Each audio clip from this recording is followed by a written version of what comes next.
think especially once I started putting myself in the film, I really needed that perspective. So Josh, you saw, you worked with Bing before you saw a cut of this movie, or you saw a cut of this movie and then you guys did another project together? No, we had worked together first on a short, and yeah, we just started sort of slapping some scenes together, and then he, the way he puts it is that he tricked me into watching his film and bringing me on. But from my point of view, I was like, oh yeah, sure, I'll watch and give you some notes. And that was the initial. And what was your first impression? He needs me? He definitely needed someone. Like he, you know, it was one of those things, and I mean, this happens to almost every filmmaker I know who's gone in and made a film where they've had to like live it. I mean, it's happening to us right now, where like you just need somebody to give you some perspective, and it is tricky to find somebody who you connect with and have a similar taste. Bing and I have very, very similar taste. Not to say that we don't disagree, like we disagree on things, but we have very similar taste, and at the core of it, we both have a very similar like moral compass. So I think those two things like lined up pretty well. I just want to ask two geeky film questions real quick, and then I'll stop asking questions. You have a mic out there? Yeah. Maybe people can even start getting their questions. Yeah, they don't already have.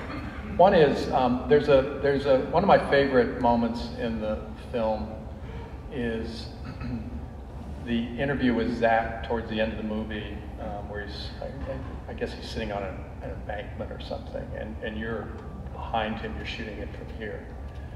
It's such a powerful interview, and how conscious of the choices you made to not do what most people would do, which would be to come around and film him from the front, especially given how emotional it is, right? I don't know how emotional we didn't get. He did say at the beginning of sitting down, he was like, all right, Bing, do you want the real shit or the fake shit? And I was like, I've always wanted the real shit. So I don't know, I was framing it in a way that was, it's backlit, you see the skyline, and you see him in profile, and he'll probably turn to me. But I feel like I shot a lot of the interviews in a way where it's like I didn't expect them to necessarily look at me. The nature of this film, we talked a lot about, the past and a lot about, memories that were sometimes hard to talk about. I found it really helpful when they could sort of not feel that pressure to look at me, where it's like, right. Not only the camera disappears, but I disappear, and they're just, like having a soliloquy about themselves and reflecting.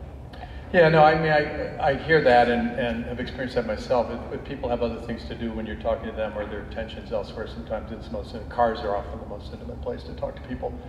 But I think one of the things that's particularly striking about this moment is that he's not doing anything except talking to you, at least, or drinking. I think he's drinking.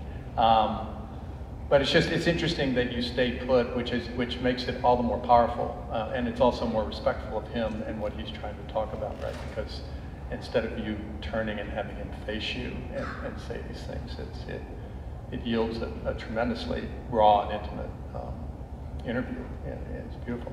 The other thing I want to ask about is the ending of the film.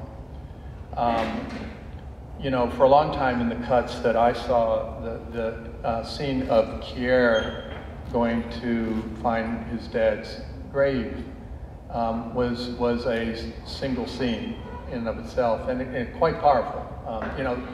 That scene in graveyards of people going to grave sites is a trope of documentaries and narrative cinema, right? How many scenes have we seen over the years of people going to grave sites? It's a classic thing for documentaries to do because, for obvious reasons, it can be quite emotional and give them a chance to say things.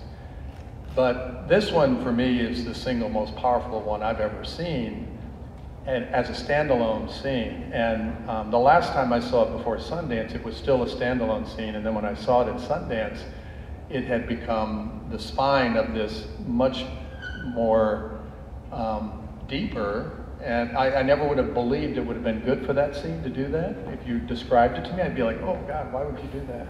But it works powerfully. I'm interested in how you guys got to that place of taking that scene, which was so powerful on its own, and making it become a kind of spine for all the characters at that moment in the film.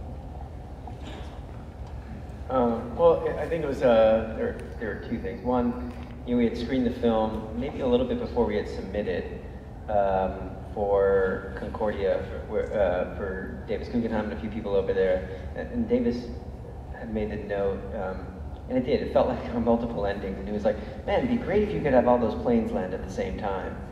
And so, like, that sort of hung with us for a little bit. And that night, I'd gone home, and I got high, and I watched Bloodline. Wait, what did you get high on? Because I think people out there might want. It was just a weed pen. Yeah, and in like the middle of like Bloodline, there was this they did a great job of intercutting this like intro to thing, and it's not about like spending an equal amount of time with people. It was just about here's a little snippet, and like I was like, oh wait a second, and I just started writing the thing this like long email, like what if we did this, and what about this, and what about this, and the next day I came in and Bing had cut a rough of it, and I mean we tweaked it over and over and over again, but that was like essentially like he nailed it pretty much on the first time. He was like, oh, I get it, and like we watched him, we're like, yeah, that's it, that's the answer. Yeah, it's an incredible moment or incredible scene in an incredible movie. Why don't we open it up now for questions? No one has any questions? Have I just totally cowed you all? I'll keep asking.